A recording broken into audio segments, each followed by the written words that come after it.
Beralih ke informasi yang lain, pemirsa, Dinas Koperasi UMKM dan Usaha Kecil Menengah Kota Denpasar menggelar pelatihan Achievement Motivation bagi para pengelola koperasi yang ada di Kota Denpasar. Kegiatan diikuti 30 peserta bertujuan untuk meningkatkan kualitas sumber daya manusia, kinerja dan profesionalisme pengelola dan pengurus koperasi.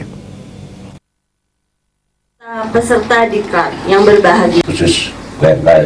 Menurut Kepala Dinas Koperasi Kota Denpasar, Made Erwin Suryadharmasena, kegiatan merupakan bagian dari menjawab tantangan koperasi ke depan.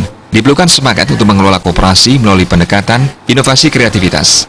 Hal tersebut bisa tercapai apabila pimpinan koperasi memiliki motivasi untuk mencapai prestasi. Motivasi merupakan kekuatan yang mendorong dan mengarahkan keberhasilan ke arah tujuan organisasi koperasi.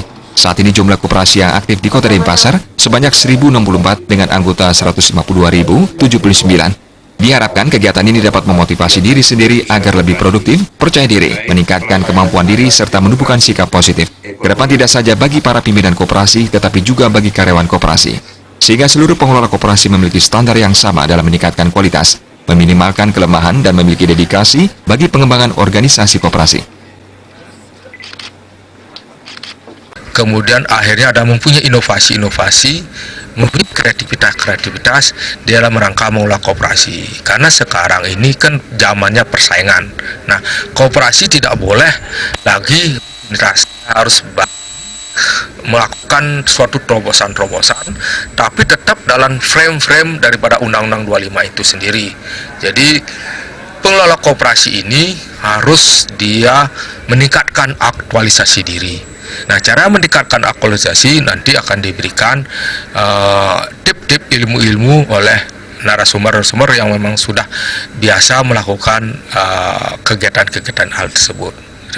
Dan kegiatan ini adalah merupakan yang ketiga dan terdahulukan. Karena kenapa kita berikan kepada pengelola? Karena pengelola ini adalah sebagai motor penggerak daripada koperasi itu sendiri. Jadi pengelola ini harus dia mampu bagaimana melakukan suatu perubahan dalam rangka untuk menghadapi persaingan. Karena persaingan sekarang tidak hanya persaingan antar koperasi, tetapi persaingan koperasi juga antar lembaga keuangan lainnya, apakah LPD atau BUMDes ataupun perbankan. Nah, ini dia harus melakukan. Dan kekuatan koperasi adalah pada anggotanya. Oleh karena itu maka anggota sebagai pilar-pilar pada koperasi harus dijaga dengan baik. Dan oleh karena itu maka motivasi nanti pelatihan ini tidak hanya mereka aja, tapi nanti kita harapkan diketularkan kepada anggota untuk bagaimana agar anggota itu punya kepercayaan bahwa koperasi yang mereka naungi itu adalah koperasi yang berkualitas dan baik. Melalui tatanan kerja. Kegiatan dibuka oleh Kadis Koperasi Kota Denpasar, berlangsung dari tanggal 7 sampai 9 Mei 2018 dan diisi materi dengan narasumber dari akademisi serta perbankan. Kegiatan diikuti oleh para pengelola koperasi dari jajaran pengawas koperasi serta pengurus koperasi. Pak Yudi, Bali TV.